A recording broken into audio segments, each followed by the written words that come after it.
नमस्कार फ्रेंड्स आउ एक नुआ वीडियो को स्वागत करुच्ची। आशा करुच्ची आपण मैंने बहुत भलरे थे, मु भी बहुत भलरे अच्छी। तो फ्रेंड्स वीडियो को गोटे लाइक और चैनल रे नुआ आसते सब्सक्राइब करके बेल आइकन प्रेस कर दिंतु। एमतीका छोटिया छोटिया अपडेट आपण मानक मिलूथिबो। तो चलतु वीडियो को स्टार्ट करिया।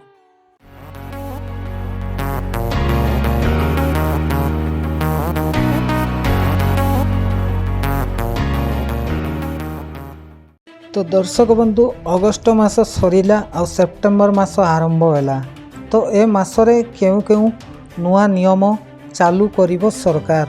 तो ए वीडियो माध्यम रे जानिबा केउ केउ जिनिस उपरे लागिवो दात। तो चलंतु वीडियो पूरा शेष जाए देखंतु। नुआ मास नुआ नियम आजिठू अनेक जिनिस रे परिवर्तन कौन बढ़िबो प्रभाव। आजिठू बदलिला नियम।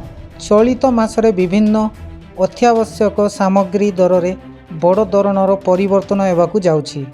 आधार card, credit card, LPG cylinder एवं एपरि सह जोड़ी होइतिबा नियम परिवर्तन हेउछि।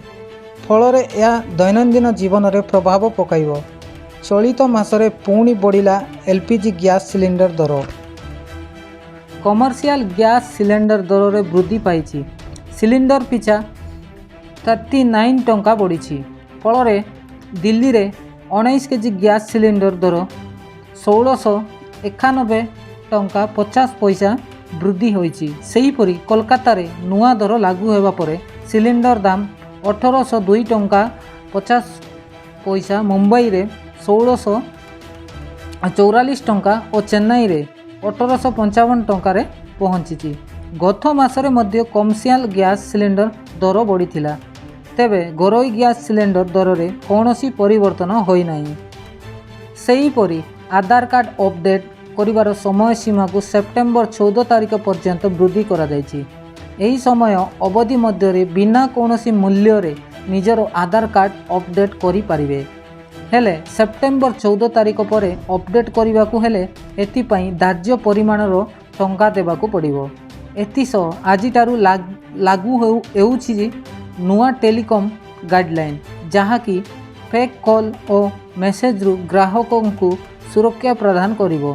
Telecom regulator authority of India TRAI ए नहीं कठोर पदक्षेप ग्रहण करने जाउछि।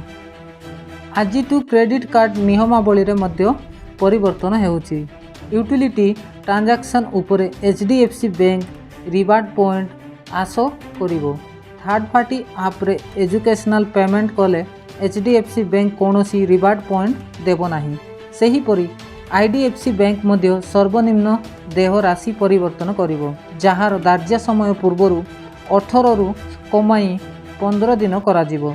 तेबे केंद्र सरकारक अधीन रे काम करुवा समस्त कर्मचारी महंगा भत्ता करिवार संभावना रही। 3% पर्यंत डीए बढ़ाई पारंती सरकार। वर्तमान सरकारी कर्मचारी महंगा भत्ता 50% थिबा बेले यह वृद्धि पाई 53 रे पहुँची पारे बोली सूचना मिली।